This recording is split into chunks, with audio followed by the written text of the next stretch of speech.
इधर आओ, मेरे से बात करो, मुझे अपनी समस्या समझाओ। आओ, आ जाओ आ जाओ आ जाओ। अरे मार क्यों नहीं इनको, इनसे कहिए आ जाओ आ जाओ आ जाओ।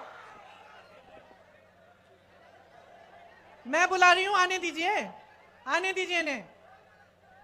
आ जाओ बेटा, आ जाओ, शाबाश। आओ, ऊपर आओ, उसको पकड़ो मत। अरे कुछ नहीं, आने, इधर आओ। नाम क्या है तुम्हारे? आसिफ खान। ये देखो, ये है आसिफ, ये बिहार का नौजवान है, लड़ लड़ के वहां से आया मुझे अपनी समस्या बताने के लिए। ये है बिहार का नौजवान जो अपने अस्तित्व को समझता है, अपने अधिकारों को समझता है, जो लड़ता है अपने अधिकारों के लिए, जो समझ रहा है कि इसके साथ क्या हो रहा है आज।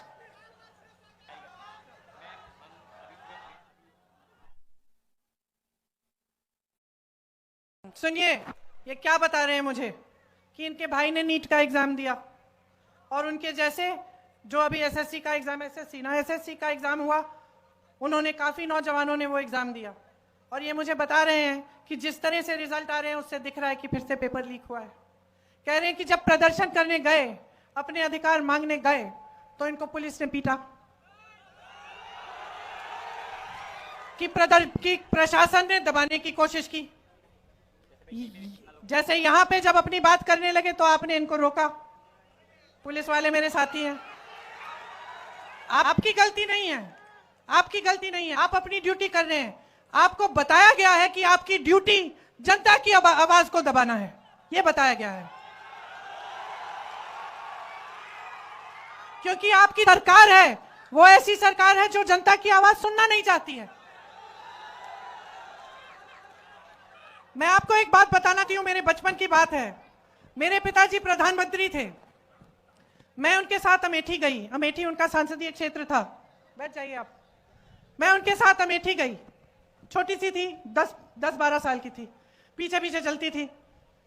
हम एक गांव में गए और मैं अपने पिता से डरती थी, क्योंकि मेरे पिताजी वो मतलब नियम के आधार पे चलते थे। हम कुछ गलत फलत करते तो खूब डांट खाते थे।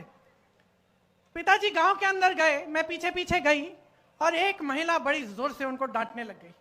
मैं डर गई, मैंने सोचा ये महिला कैसे डांट रही है मेरे पिताजी को। अब आप सोचिए, मेरे पिताजी प्रधानमंत्री थे, गांव के अंदर गए, गांव की महिला ने उनको खूब डांटा कस के। क्यों? क्योंकि भैया तुम 7 महीने पहले आए थे, तुमने हमें कहा था कि यहां पे नल लगवाओगे। 7 महीने निकल गए हैं, तुम हमारे सांसद हो, तुम प्रधानमंत्री हो, अभी तक तुमने नल नहीं लगवाया। डांटा उन्होंने। तो मैंने सोचा, मैं छोटी सी थी, मैंने सोचा तो भैया अब तो पिताजी डांटेंगे, तो मैं और डर गई। पिताजी ने डांटा नहीं, डांटा नहीं, प्यार से बात किया, बोला बहन यहां आओ, समझाया कि इस नल को मैंने सैंक्शन कर लिया, इसमें समय लगता है, हो जाएगा, ये अगले 1-2 महीने में तुम्हारा नल लग जाएगा। जब हम गाड़ी में बैठे, मैंने पिताजी से पूछा कि पिताजी तुम्हें इस गांव की महिला ने बहुत डांटा, आपको गुस्सा नहीं लगा, गुस्सा नहीं चढ़ा? कहते बिल्कुल नहीं चढ़ा बेटी, क्योंकि ये मेरा कर्तव्य है और जब वो मुझे डांटती हैं तो वो सही करती हैं, उनका अधिकार है, मेरा कर्तव्य है उनके लिए काम करना, मैं उनका सेवक हूं। तो अगर सरकार, देखिए मैं अपने पिता की प्रशंसा नहीं करने के लिए यहां खड़ी हूं, मैं आपको एक बात बता रही हूं, साधारण बात, कि उस समय बड़े से बड़े नेताओं की क्या मानसिकता होती थी। अगर जनता की समस्या है, इस लड़के की कोई समस्या है, इसके साथ गलत हो रहा है, ये प्रदर्शन कर रहा है, अपना अधिकार मांग रहा है, तो ये तो हमारी लोकतंत्र की सबसे बड़ी देन है, सबसे बड़ी मजबूती है, सबसे बड़ी शक्ति है। नेता को इसके सामने झुकना चाहिए, नेता को कहना चाहिए कि हाँ हम तुम्हारी समस्या का समाधान करने की कोशिश करेंगे। और जब नेता ऐसा होगा, जब सरकार ऐसी होगी, तब पुलिस भी ऐसी होगी, तब पुलिस आपको पीटेगी नहीं, तब पुलिस और प्रशासन भी आपको पीटेंगे नहीं, वो करने देंगे प्रदर्शन, खड़े रहेंगे, आप अपना प्रदर्शन करेंगे, वो खड़े रहेंगे। आप प्रदर्शन करके घर चले जाएंगे।